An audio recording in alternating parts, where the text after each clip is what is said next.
بالله من الشيطان الرجيم. بسم الله الرحمن الرحيم. الحمد لله الرحمن الرحيم. إياك نعبد وإياك نستعين صراط المستقيم صراط الذين أنعمت عليهم غير المغضوب عليهم ولا الضالين. الله لا إله إلا هو الحي القيوم له سنة ولا نوم له ما في السماوات وما في الأرض الذي يشفع عنده إلا بإذنه يعلم ما بين أيديهم وخلفهم ولا يحيطون بشيء عنه إلا بما شاء وسع كرسيه السماوات والأرض ولا يحيطهما وهو العلي العظيم. آمن الرسول بما أنزل إليه من ربه والمؤمنون كلنا آمن بالله وملائكته وكتبه ورسله لا نفرق بين أحد من رسله وقالوا سمعنا وأطعنا غفرانك ربنا وإليك المصير. لا يكلف الله نفسا إلا وسعها لها ما كسبت وعليها ما كسبت. ربنا لا تؤاخذنا إن نسينا وأخطأنا ربنا ولا تحمل علينا إصرا كما حملته على الذين من قبلنا ربنا ولا تحملنا ما لا طاقة لنا به واعف عنا واغفر لنا وارحمنا أنت مولانا انصرنا على القوم الكافرين. لا إله إلا الله لا شريك له له الملك والحمد يحيي ويميت وهو على كل شيء قدير. لا إله إلا الله وحده لا شريك له له الملك والحمد يحيي ويميت وهو على كل شيء قدير. لا إله إلا الله وحده لا شريك له له الملك والحمد يحيي ويميت وهو على كل شيء قدير. سبحان الله والحمد لله ولا إله إلا الله والله أكبر. سبحان الله والحمد لله ولا إله إلا الله والله أكبر. سبحان الله والحمد لله ولا إله إلا الله والله أكبر. سبحان الله بحمده سبحان الله العظيم. سبحان الله بحمده سبحان الله العظيم. سبحان الله بحمده سبحان الله العظيم. ربنا اغفر لنا وتب علينا إنك أنت التواب الرحيم. ربنا اغفر لنا وتب علينا إنك أنت التواب الرحيم. ربنا اغفر لنا وتب علينا إنك أنت التواب الرحيم. اللهم صل على محمد اللهم صل عليه وسلم. اللهم صل على محمد اللهم صل عليه وسلم. اللهم صل على محمد اللهم صل عليه وسلم. أعوذ بكلمات الله التامات من شر ما خلق. أعوذ بكلمات الله التامات من شر ما خلق. أعوذ بكلمات الله التامات من شر ما خلق. بسم الله الذي لا يضر مع اسمه شيء في الأرض ولا في السماء وهو السميع العليم. بسم الله الذي لا يضر مع اسمه شيء في الأرض ولا في السماء وهو السميع العليم. بسم الله الذي لا يضر مع اسمه شيء في الأرض ولا في السماء وهو السميع العليم.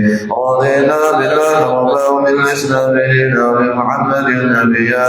رضينا بالله ربا وبالإسلام دينا وبمحمد نبيا. رضينا بالله ربا وبالإسلام دينا وبمحمد نبيا. بسم الله والحمد لله والحمد وزر بأسئلة الله. بسم الله والحمد لله والحمد وزر بأسئلة الله. بسم الله والحمد لله الخير وزر بأسئلة الله. آمنا بالله واليوم الآخر تبنا إلى الله باطنا وظاهرا. آمنا بالله واليوم الآخر تبنا إلى الله باطنا وظاهرا. آمنا بالله واليوم الآخر تبنا إلى الله باطنا وظاهرا.